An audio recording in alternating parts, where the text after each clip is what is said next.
Y'all know what it is and who it is. Fighting Night Days, Four Corners Boxing, and I'm here with the boxing mob, Sebastian $1,000,000 Milo. Y'all know him, man. He's always giving it to you live. Great content. The man has worked his way all around the media sports of boxing. So, Milo, got some answers for you. We're here at the Barclays Center. Tank is running a little behind. Lamont Roach has done his due diligence of the press. Just give me a quick thought on how you see this fight playing out March 1st. Honestly, March 1st, I think Lamont Roach takes it to him early, but Tank's going to do what he does best. Tank is a slow starter. Don't get it twisted. That doesn't mean that Roach is controlling the early part of the fight. It just means that Tank's letting him. It's that false confidence. And I think we're going to see the same thing we saw with Frank Martin. The only difference is Frank Martin is much stronger, in my opinion, than Lamont Roach is. Okay. Lamont Roach is coming up, and unfortunately, I think Tank, between rounds 5 through 7, is going to really test Lamont Roach, possibly stop him, in my opinion.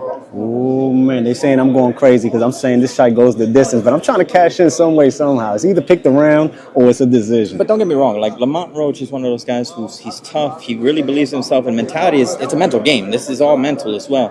But I just don't see it. I think Tank has an underrated amount of footwork. People sleep on his footwork. They just see the power, but he's way much more than that. Smart. He's got the angles. You Cuts saw what he did. Exactly. You saw he got Frank Martin against the ropes when his coach was telling him to get away from the ropes.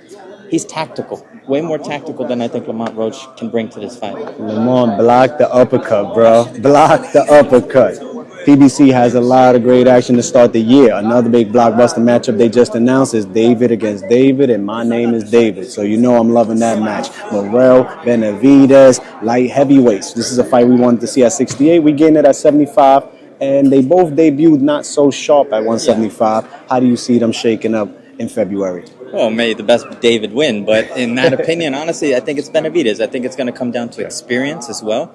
I think tactically and in terms of skill set, I think Benavidez has the upper hand. Okay. Morrell, correct me if I'm wrong, it's 12, 13 fights he has? 11 fights. All right, so again, a lack of numerical experience in the ring as a professional compared to Benavidez. Don't get me wrong, I think Benavidez didn't look great in his first 175-pound, light heavyweight fight against Kovacic, but supposedly he was injured. So it's a small sample size for me to judge David Benavidez in that fight. I can only base it on the monster that we saw at 168, and I think that we're going to see that again against David Morrell. At 168, I was favoring Morrell. After watching them both at 175, I think it's better suited for David Benavidez. Yeah, Benavidez fought harder in that fight. Like he took the fight to Glasgow, where Morrell was like looking for a knockout that he didn't get and got into a little trouble late in the fight. May the best David win. You said that right. And to your point, I don't think Benavidez allows Morrell to have those opportunities that previous fighters that Morrell has faced, unfortunately, does. You know. Okay. Now, this weekend, Top Rank Boxing has 2 rematches. You got Valdez, Navarrete, Part 2. You got Spinoza, Ramirez, Part 2. Which fight intrigues you more? Which Part 2 delivers this Saturday? I think both of them, to be honest. I mean, the one I really look forward to is Navarrete Valdez. Not to sleep on the co-main event, because that co-main event is really, really good. But you can't look an all-Mexican classic. I will wake up for at any time. I mean, you got Valdez against Navarrete. Navarrete's losing momentum a little bit, right? He lost the fight against Korenchik. He drew in his defense. Conceição. Yeah, exactly. So I think the momentum is in the advantage of Valdez. Valdez is coming to this fight, as he said, he wasn't 100% in that first fight. Is that an excuse? I don't know. But what I do expect is an all-Mexican war. I mean, they're going to add another blood-soaked chapter to that proud and storied rivalry of Mexicans, and what more can you ask for in that? You never fail. You never get you always get your money's worth when a Mexican against a Mexican, and these two guys who are divisional champions, they put it all on the line. In the first fight, Navarrete kind of boxed him a little more. It's like Valdez was looking for that one hit, and Navarrete, he's tough.